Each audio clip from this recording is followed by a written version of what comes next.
Hello दोस्तों, कैसे हैं आप लोग। एक बार वापस से आपका स्वागत है मेरे चैनल में। आज हम आपके लिए लेके आए हैं नीति शास्त्र के एक विचारक का नाम क्या है, जॉन स्टुअर्ट मिल, शॉर्ट में जिसे कहते हैं जेएस मिल। तो आज इसके बारे में पूरी डिटेल से जानकारी लेने की कोशिश करेंगे। शुरुआत करते हैं जेएस मिल के बारे में जानना। तो ये हमारे एक ब्रिटिश दार्शनिक थे। इनका जन्म 1806 में, मृत्यु हमारे 1873 में हुई थी। ये हमारे अर्थशास्त्री भी थे और राजनीतिक विचारक भी थे।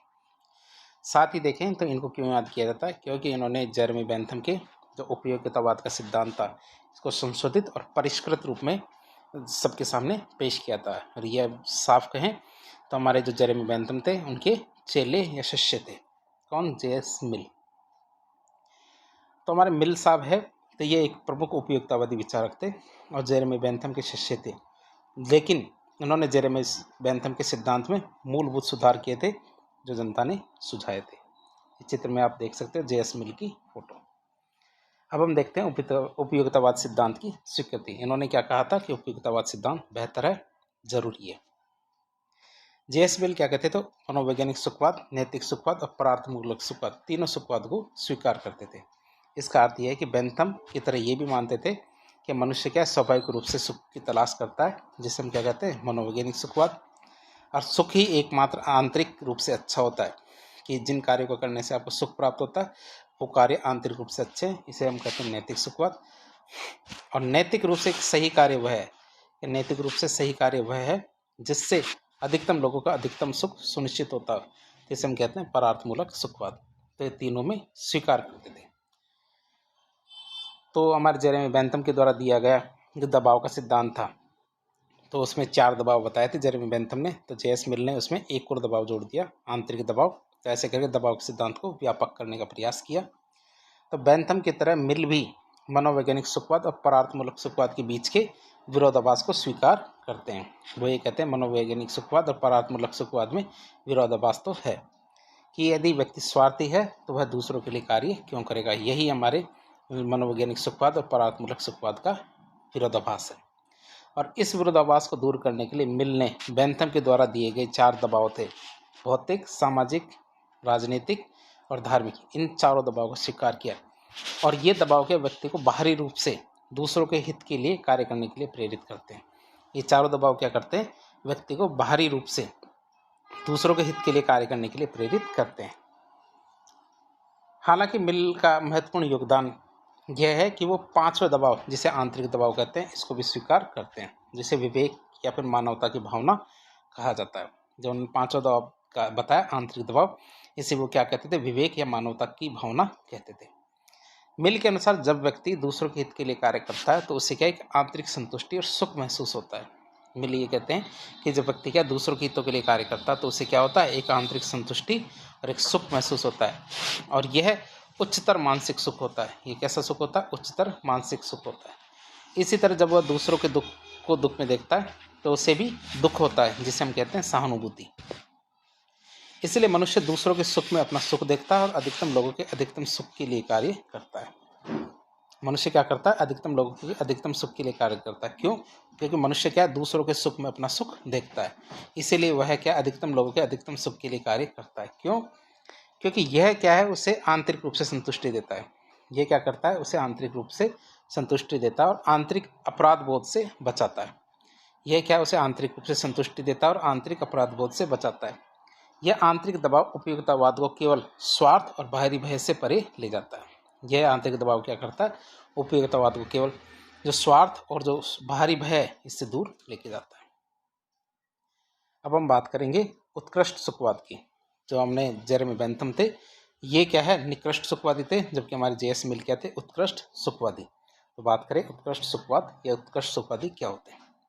बेंथम के विपरीत मिल को उत्कृष्ट सुखवादी माना जाता है। तो उत्कृष्ट सुखवाद को हम क्वालिटेटिव हेडोनिस्ट कहते हैं। मतलब सुखों की गणना की बात करें तो उसमें क्या है, क्वालिटी को देखा जाता है, न कि क्वांटिटी को। यह इसलिए है क्योंकि मिल क्या है, सुख में गुणात्मक भेद को स्वीकार करते हैं। क्या सुख में क्या है, गुणात्मक भेद को स्वीकार करते हैं। उनके लिए सभी सुख समान नहीं होते। कुछ सुख दूसरों के तुलना में नैतिक रूप से और मानवीय रूप से अधिक मूल्यवान होते हैं। कुछ सुख क्या होते हैं, दूसरों की तुलना में नैतिक रूप से और मानवीय रूप से क्या अधिक मूल्यवान होते हैं।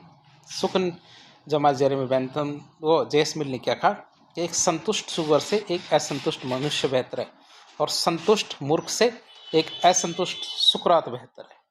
ये किसका कथन था? ये हमारे जेएस मिल का कथन था कि एक संतुष्ट सुअर से एक असंतुष्ट मनुष्य बेहतर है, और एक संतुष्ट मूर्ख से एक असंतुष्ट सुकरात बेहतर है। तो इस कथन का क्या अर्थ है?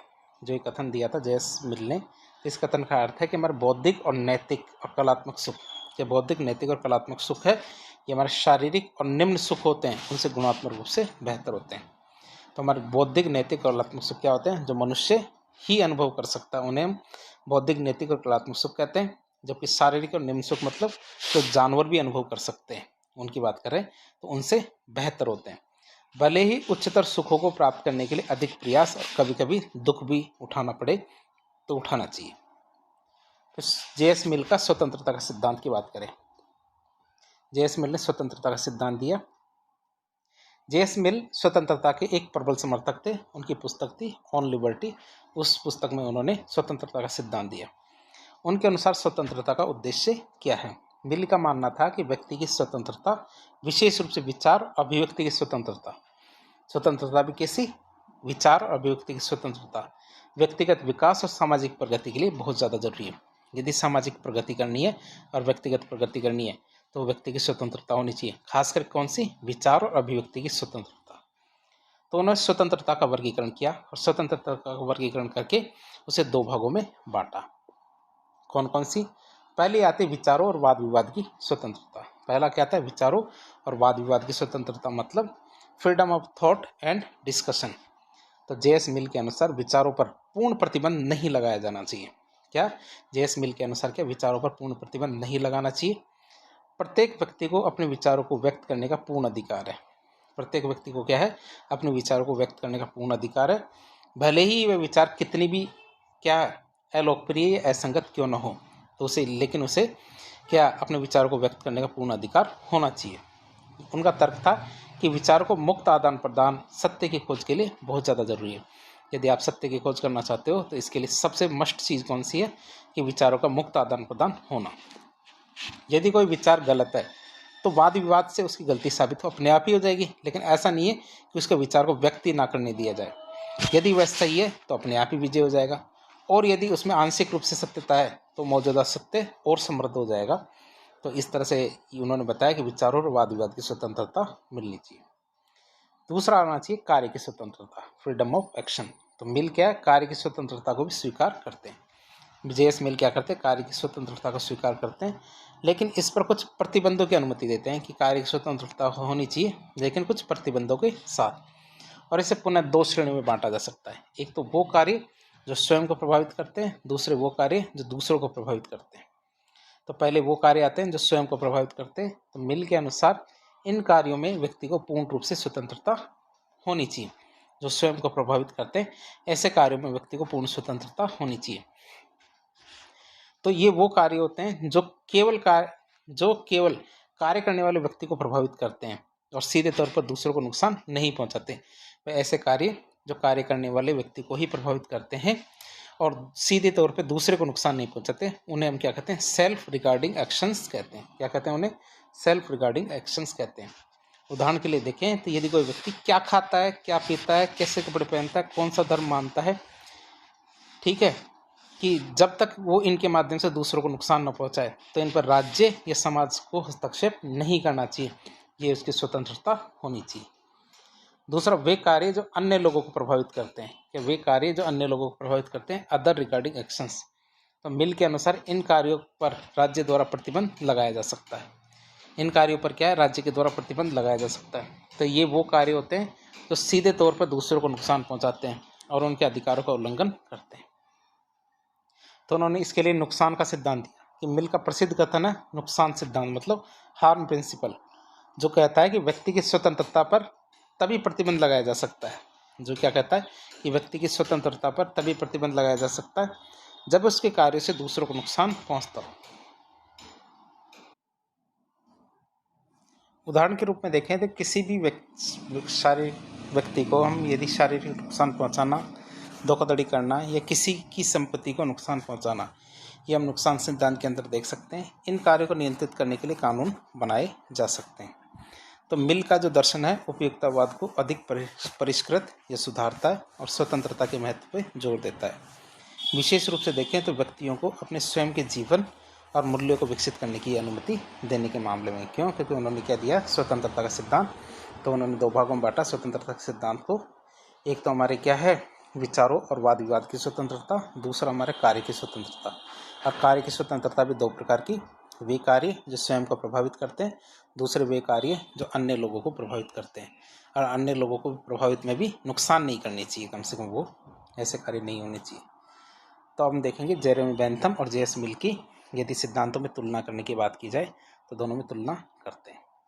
तो उपयुक्ततावाद का सिद्धांत अधिकतम लोगों के अधिकतम सुख के आधार पर कार्य की जो नैतिकता है इसका मापन करता है। जेरेमी बेंथम और जे.एस. मिल दोनों ही उपयुक्ततावादी विचारक है, लेकिन दोनों के दर्शन में कुछ भिन्नता है, दोनों में अंतर है। बात करते हैं क्या अंतर है। पहले अंतर की बात करें जेरेमी बेंथम और जे.एस. मिल की, तो दोनों ने दबाव का सिद्धांत दिया। तो जेरेमी बेंथम की बात करें तो इन्होंने मनोवैज्ञानिक सुखवाद और परात्मक सुखवाद दोनों को स्वीकार किया और इनके विरोधाभास को दूर करने के लिए इन्होंने क्या किया? दबाव का सिद्धांत दिया, जिसमें उन्होंने 4 प्रकार के दबाव, भौतिक, सामाजिक, राजनीतिक और धार्मिक, चारों प्रकार के दबाव के सिद्धांत दिए। दूसरा आता है जे.एस. मिल। तो जे.एस. मिल की बात करें तो इन्होंने भी मनोवैज्ञानिक सुखवाद और परात्मक सुखवाद दोनों को स्वीकार किया और इनके विरोधाभास को दूर करने के लिए 4 दबाव सिद्धांत के साथ साथ एक 5वां दबाव भी दिया, जिसे वो क्या कहते थे? आंतरिक दबाव कहते थे। आंतरिक दबाव उस आंतरिक संतुष्टि द्वारा प्रेरित होता था जो दूसरों को दुखी देखकर उसके सुख के लिए कार्य करने के लिए प्रेरित होते थे। तो इसे हम क्या कहते हैं? आंतरिक दबाव कहते थे। और ये किसने दिया था? जे.एस. मिल ने। फिर सुखों की प्रकृति की बात करें तो हमारे जो बेंथम साहब थे निकृष्ट सुखवादी हैं, अर्थात सुखों में केवल मात्रात्मक भेद को ही स्वीकार करते हैं। सुखों में क्या है? मात्रात्मक भेद को ही स्वीकार करते हैं। जबकि जे.एस. मिल उत्कृष्ट सुखवादी है, अर्थात सुख में केवल नकारात्मक है, सुख में केवल मात्रात्मक के साथ साथ गुणात्मक भेद को भी स्वीकार करते हैं। तो इस तरह आज हमने जे.एस. मिल के बारे में और उनका दर्शन शास्त्र देखा। तो इस प्रकार के इन्फॉर्मेटिव वीडियो देखने के लिए हमारे चैनल से जुड़े। वीडियो यदि पसंद आता है तो वीडियो को लाइक करें, चैनल को सब्सक्राइब करें, अपने दोस्तों के साथ शेयर करें। धन्यवाद।